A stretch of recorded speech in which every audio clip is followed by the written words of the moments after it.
What happened to the Endor moon after the destruction of the second Death Star? In reality, if a space station-sized moon suddenly exploded after its core was destroyed, it would most likely cause catastrophic damage to the forest moon of Endor, leaving a large chunk of it uninhabitable, or maybe even destroying all life on the planet. Seeing as how this is Star Wars, it's nowhere near that grim, and that obviously didn't happen. The legend stories of how the forest moon of Endor escaped destruction differ from the new canon, so we'll cover both. In the new canon, after the Death Star's destruction, the Rebels deployed tractor beams from the ships in orbit to keep the large chunks of the station from crashing into the forest moon and causing massive destruction.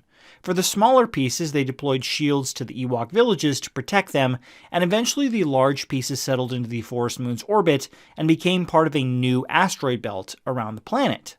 There were still many Imperials left on the planet after the battle, and the Rebels continued to fight the ones that remained for several weeks until the last of the Imperials left the planet.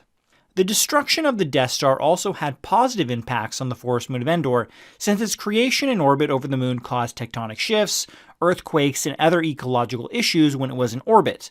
Following its destruction, the planet seemed to have healed and returned to its normal rotation. In the original Star Wars Legends stories, this unfolded a bit different. In that version, the Rebels actually let most of the debris fall onto the planet, and there was no mention of force fields or tractor beams preventing any of this.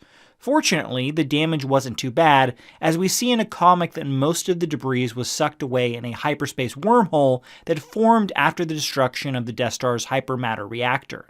It pulled in a large chunk of Death Star's debris, rendering it a non-issue for the moon in orbit. In Legends, the forest moon of Endor was used more than in new canon, with tourism becoming quite popular, with the Star Tours making frequent tours to the planet so guests could visit with the friendly Ewok tribes. Luke Skywalker's new Jedi Order even set up a base in one of the old Imperial outposts and trained students there as well. Hopefully the new canon can see the forest moon of Endor be used more as well. With that being said, let me know which version of events you prefer what happened to the forest moon of Endor after the Death Star's destruction.